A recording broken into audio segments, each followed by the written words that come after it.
이렇게 여러 일화 중에서도 갈등을 일으켰던 일은 정말 재미있어요. 이런 이야기는 마치 한 편의 소설 같은 느낌으로 독자에게 읽힐 것입니다.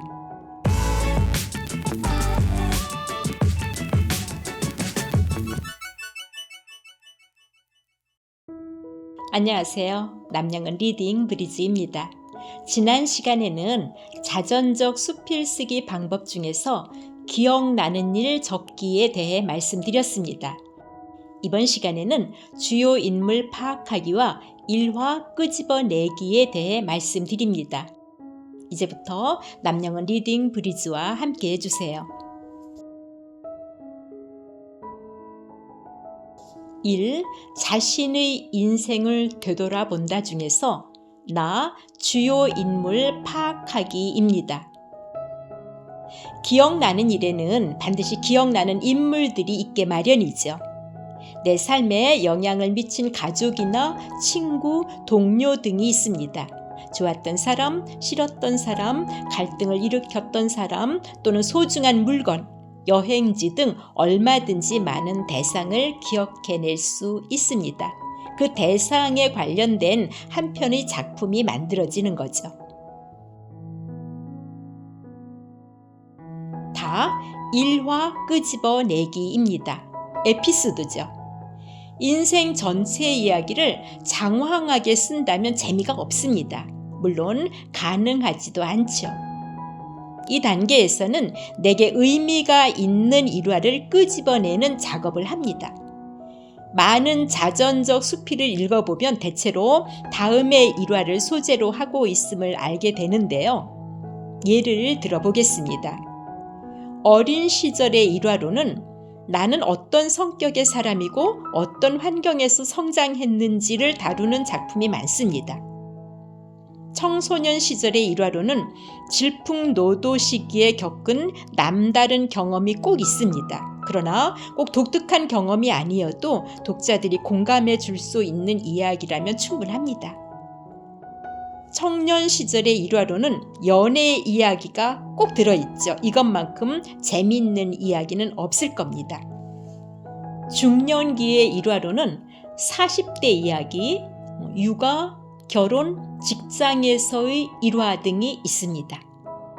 노년기의 일화로는 자녀 분가 이후의 일상, 나의 취미 생활, 건강 등이 좋은 일화가 되겠죠. 이렇게 여러 일화 중에서도 갈등을 일으켰던 일은 정말 재미있어요. 이런 이야기는 마치 한 편의 소설 같은 느낌으로 독자에게 읽힐 것입니다.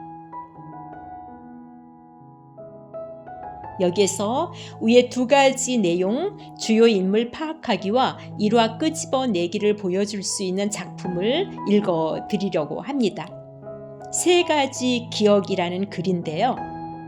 이 글에서 주요 인물은 저와 엄마이고요. 일화는 엄마 등에 업혀 병원에 다니던 일입니다. 읽어드립니다. 세 가지 기억. 나이 유년기에는 병원의 약품 냄새가 짙게 배어 있다. 7살이었을 것이다. 엄마와 함께 언덕 위에 있는 병원에 다니는 일은 그냥 하루의 일상적인 의식이 되어 있었다. 여느 날처럼 나는 등에 업혀 병원에 갔다. 엄마는 한 손으로 나의 엉덩이 쪽 포대기를 받치고 다른 손으로는 나뭇가지를 붙잡으며 올라가셨다. 그 길은 왜 그리 멀고 험하든지 오르는 중간중간 엄마는 나무에 기대어 쉬었고 그때마다 엄마 등에서는 땀 냄새가 진하게 풍겼다. 병원에 들어서면 엄마는 나를 내려놓고 한참 동안이나 숨을 고르셨다. 병원에서는 늘 소독 냄새가 났다. 그러나 나는 그 냄새를 싫어하지 않았다. 싫어하기는커녕 오히려 좋아했다고 말하는 것이 옳을 것이다.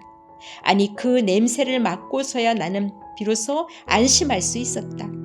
오늘도 병원에 무사히 도착했다는, 따라서 가장 중요한 일과를 수행했다는 안도감이었으리라. 에탄올의 강한 냄새는 나를 낫게 해주고 건강을 가져다 줄 묘약이었다. 의사 선생님은 차가운 약솜으로 엉덩이를 문지른 후에 언제나 말없이 마이신 주사를 놓았다.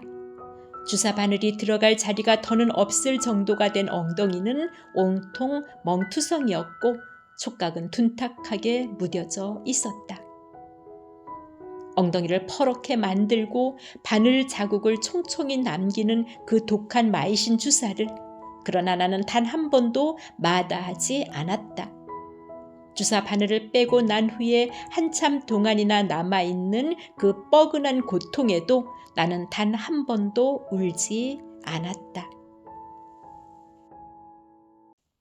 예, 여기까지 읽어드렸습니다. 주요 인물은 저와 엄마죠. 기억나는 일화는 엄마 등에 업혀 병원에 다니던 일로 분석할 수 있습니다. 지금까지 자전저 수필쓰기 방법 2회차 시간이었는데요. 여기에서는 1. 자신의 인생을 되돌아본다 중에서 나 주요 인물 파악하기와 다 일화 끄집어내기에 대해 말씀드렸습니다. 다음 시간에는 말하듯이 쉽게 쓰기와 진실한 모습의 자신 드러내기에 대해 말씀드리려고 합니다. 구독과 좋아요도 부탁드립니다. 남영은 리딩 브리지였습니다. 감사합니다.